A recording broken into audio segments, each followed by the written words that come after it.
Howdy, hi. This is Do Your Job Sports College Football Week 10 picks and predictions. We're looking at the best bets of the day. Let's get into the video.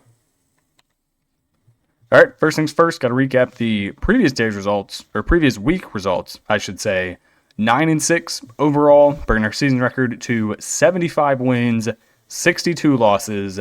If you're new here, I add $5 for every losing pick to the giveaway fund. Since we lost 6 games this week, I added $30. That total is now at $65. We will do a giveaway the end of week 12. To enter the giveaway, the only thing you have to do, join the Discord. You will see a little slab or little thing on the left-hand side of the Discord screen. It says YouTube giveaway. Once I announce that I'm having one, I'll throw something up there. And the only thing you got to do is hit a little green button. So that is that. I will now recap the winners, the losers, and we'll get on to the games for next week. Game 1, we continue to back the Dr. Pepper drinking Mormons of BYU, and they keep on winning. Plus 3.5, you can throw out the 3.5. They didn't need it. They win 41-27 at Iowa State. They were down 17-7 in the first quarter. They then outscore them 34-10 in the next 3. BYU's legit. They are 100% the real deal. Their upcoming games are tough. They go at Texas Tech. That's probably a loss. Versus TCU, that'll be a tough win. At Cincinnati, that is also tough. And then at home to UCF. I honestly think you could drop games to Texas Tech and Cincinnati, and you could still probably go dancing in the championship. But we'll see what happens. Shout out to BYU.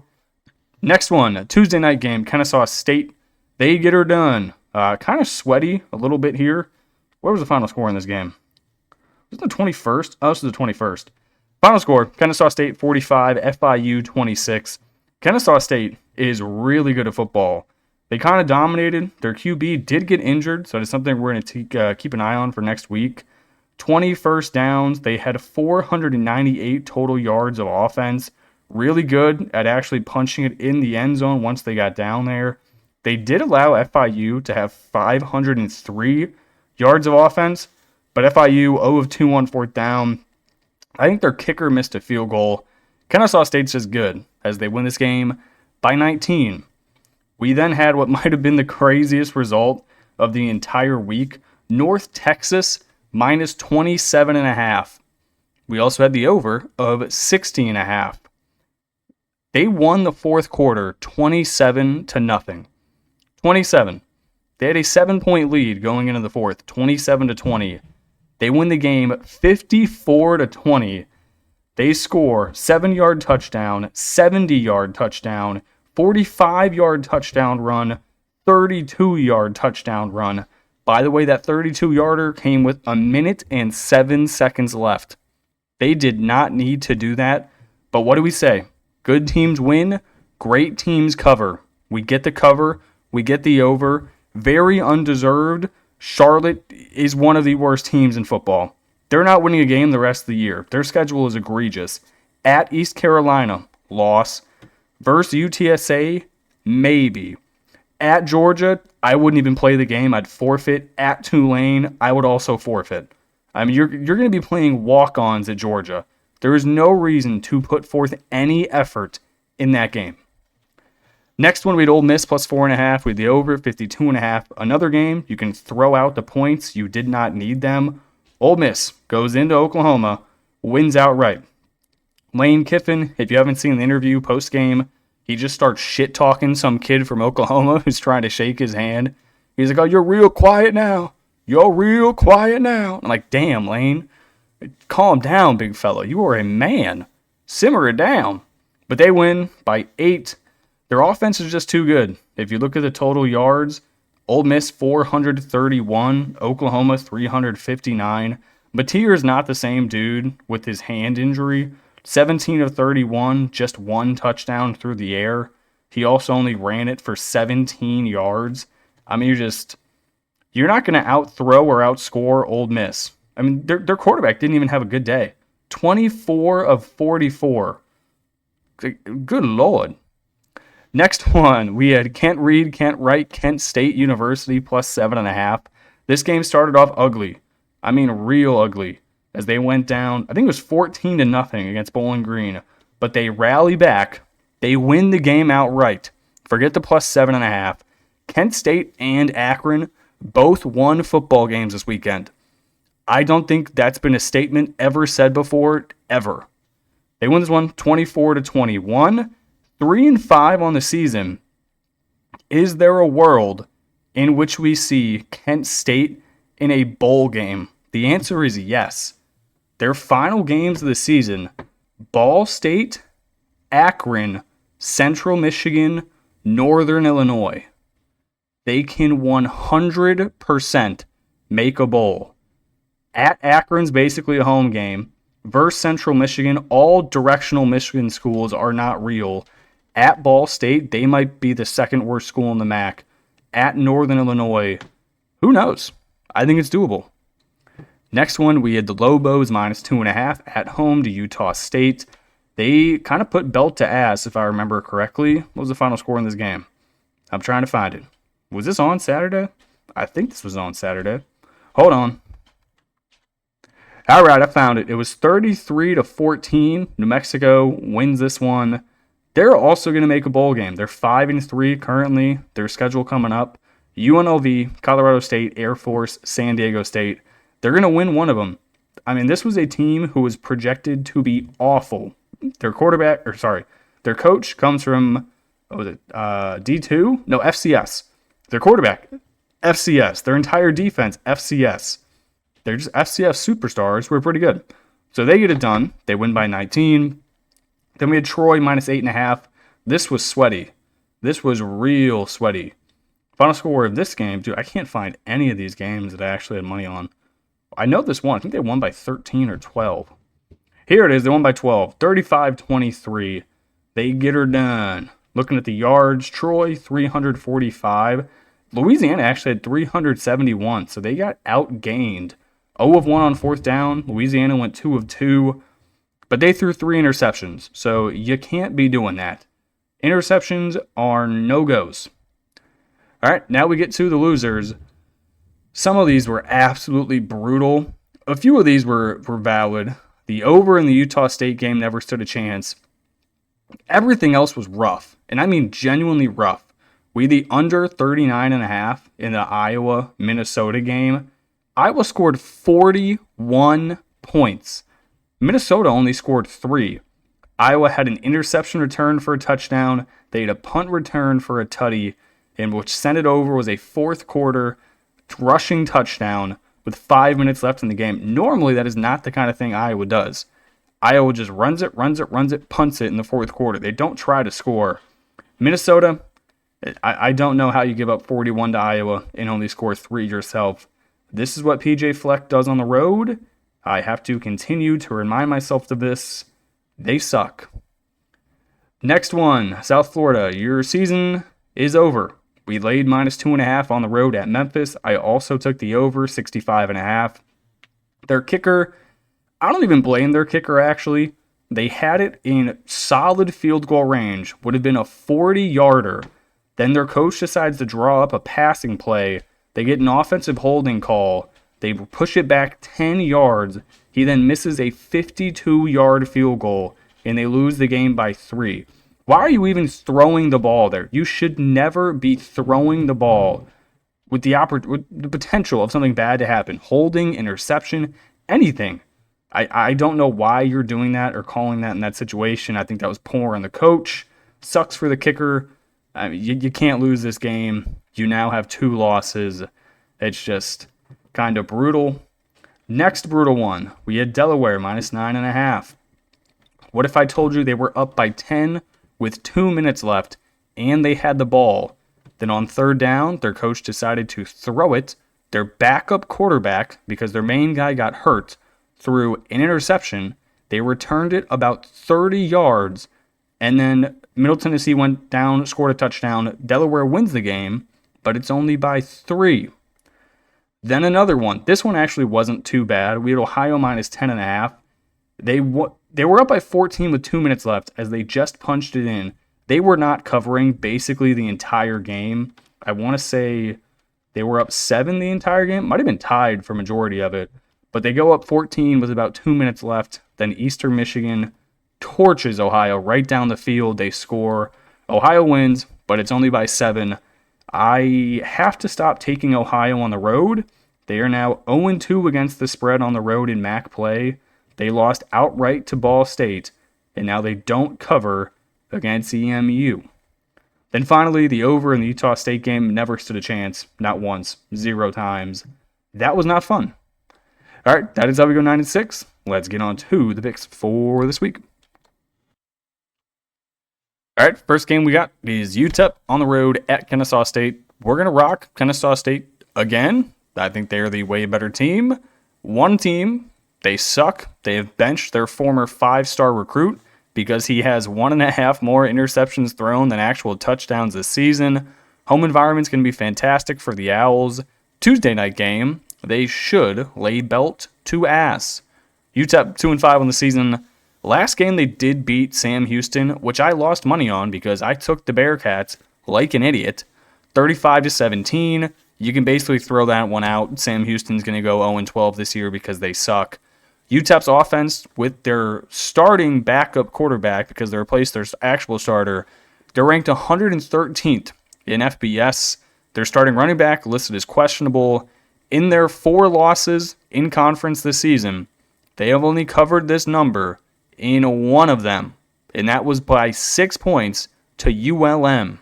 This UTEP team is straight ass. Kennesaw, they're 5-2, one of 2 undefeated teams left in conference play. The only semi-concerning thing, their starting quarterback, he is listed as questionable, got injured in the previous game. They still played really well in their win against, who did they just beat the tar out of? I forget who they beat the tar out of, but they beat them. Was it FIU? Might have been FIU. Anyway, they have a top 70 rushing attack. UTEP doesn't play defense. Kennesaw State, they should win this one by 1 million. I'd lay this all the way to 14. Next game, we're taking an over in a Service Academy game. It's Army at Air Force. The over is only 49.5. Air Force has the worst ranked defense in all of college football. Worse than UMass, worse than Sam Houston, worse than Kent State or Akron or Charlotte or Oregon, you name it. They have a worse defense. Army, they are 3-4 on the year, directly off of a bye week, but the game before that, they lost to Tulane 24-17. Obviously, if you remember from last season, this Army team was really good. They did lose a lot of their production. Their offense, it's been trending upwards. They have a young QB who's not really used to running the triple option, hasn't been doing it throughout his career. They're figuring it out. They're getting better each game. I do like that they have an extra week to prepare for this. They get to practice basically the same defense they'll play. So it'll be interesting to see how that goes. Air Force, they got to be one of the weirdest teams in the country. What if I told you they had a top 20 rated offense in terms of yards per game and points? They score 38 points a game, yet they are 2-5 on the season. They have the worst defense, 136th out of 136 FBS teams. They give up 485 yards a game. That is not 49 points. That's good for 39 points. That is a typo, my bad. They're second last in tackling. They're undersized. I guess you can't be a fat dude in an airplane because nobody on this defensive line has any size. Give me the over. Even though they both run the ball, there's going to be a ton of points. Next game we got, this is a Friday night game. North Carolina, Chapel Hill on the road at Syracuse. Give me the Tar Heels plus 1.5. Ever since Syracuse original starting quarterback Angeli got hurt, this team has probably been the worst in the ACC. They've been awful. On the other hand, North Carolina, they are still playing football. I was very impressed by their almost victory at home against Virginia. The previous week before that, they played a really good game at Cal. They're playing for Bill Belichick. They probably think once he passes, they can steal his wife and get all of his money. We'll find out if that's accurate. I'm going to have to give it like 10 to 15 years, see what happens. UNC, 2-5 on the season. Their last 2 games, 2 weeks ago, or maybe it was 3 weeks ago, I think they had a bye in between. They lost to Cal by 3 on the road. Very impressive. Cal is actually one of the better teams in the ACC. Then last week, you lose at home to Virginia by 1 because you do not convert the 2-point try by like literally 2 inches. They're still fighting. They're still playing with them. Their offense has been horrible. It's ranked 131st overall, but their defense is actually really good. It is ranked 50th in the country, giving up just 345 yards per game. Syracuse, they have lost 4 in a row, quite literally every single game since they went and beat Clemson on the road, and their starting quarterback, Angeli, went down for the year with an Achilles tear. Their defense is also banged up. They've been horrible. In their last 4 games, they've given up 38, 31, 30, and 41 points. I don't think they should be laying a number to anyone besides Boston College. Give me Chapel Bill plus 1.5. All right, next game we got, it is Sun Belt Fun Belt. Give me JMU minus 6.5. I'm surprised this line is not larger. You have one team who is 4-0 in conference play, 6-1 straight up, and the other one who is 0-3 in conference play, 3-4 straight up. Now, I did look at some updated college playoff numbers. Apparently, JMU has a 3.7% chance to make the college football playoffs. How that actually is figured out, I don't know. But their only loss of the season is on the road to Louisville by 14. Considering what Louisville's doing right now, that is not looking too bad. JMU, they just beat Old Dominion 63-27. They've had 10 days to recover, recuperate, and figure out how they're going to stop this Texas State team. JMU really wasn't playing good football about a month ago. They started off the season red hot. Then at the start of conference play, they had some squeaky close games. I remember one at home to, who was it? I think Louisiana, where they just barely squeaked by.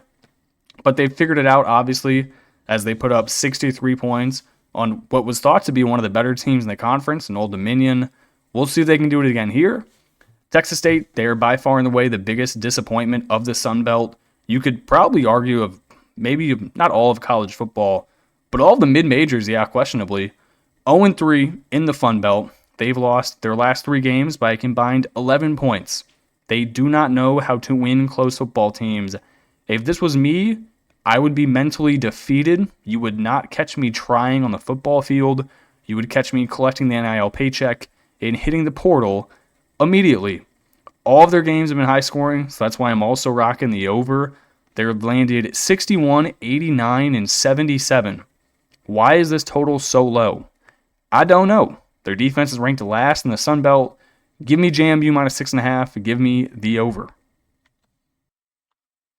All right, then we got my final game. And then on the right-hand side of the screen, normally this is where I put games that I am not actively betting. I am actively betting all of these games. I just didn't have time to make more slides and actually type everything out. So I will go over these first. So these are games I have money on. First one, Houston minus 15.5. Houston's coming off of that big win. They still only have 1 loss in the season. West Virginia's season is done. Basically, their entire team is hurt. They beat Pitt. Rich Rod got his signature victory, and then the season has gone to complete shit ever since that happened. I will take Houston minus 15.5. I think I would bet this up to minus 21. West Virginia is awful. Next one, Texas Tech. I'm going to take them minus 6.5.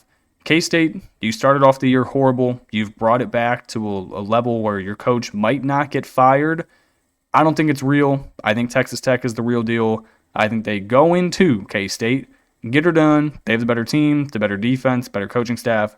Give me the Raiders, minus 6.5. Finally, I'm going to take Cal plus 3.5. Virginia just barely squeaked by North Carolina on the road. This is now another road spot, but they have to go all the way to the West Coast to take on California. California's been feisty. They've been the surprise team in the ACC. True freshman quarterback looks fantastic. Their defense is very solid. They might actually get some fans showing up to this game, considering Virginia's ranked. Maybe they'll show up. I will take Cal plus 3.5. All right, then we'll get to the other game. This one I'm going to talk about quick. FIU plus 3.5 at Missouri State. These are 2 teams who are not good, nor do you know what kind of team you are betting on any given night. FIU's most recent game, they did play. Okay, Kennesaw State did play FIU. They lost 45-26. Prior to that, They went into Western Kentucky and beat them 25-6. How do you hold Western Kentucky to 6 points, but then let Kennesaw State score 45? It makes no sense. Their defense ranks 118th in FBS. They give up 422 yards per game. If they're going to win this game, they're going to run the clock. They are a run-dominant team. They average 190 rushing yards a game. That's good for 34th in the country. They kind of run a goodwill triple option kind of offense. Their quarterback can't really throw. He's athletic. However, their O-line isn't big enough to really block. So they just kind of sling him out there on the edge and tell him to run quick and go get a first down. Missouri State, they are just as inconsistent. They've played in 3 very close games, losing to Western Kentucky by 5. They beat Middle Tennessee by 2, who was awful. Then they beat New Mexico State by 7. This is their first home game in over a month. Should be a pretty lit environment. If I recall correctly, Missouri State can't make a bowl game because this is their first year in the FBS. So maybe they still play. I don't know. I'm not laying 3.5 at home with a team who just beat Middle Tennessee by 2. No chance. Give me FIU and Pitt Bowl plus 3.5. All right, that is going to do it for me in this video. I appreciate you guys tuning in and watching, and I will catch you in the next one. Peace.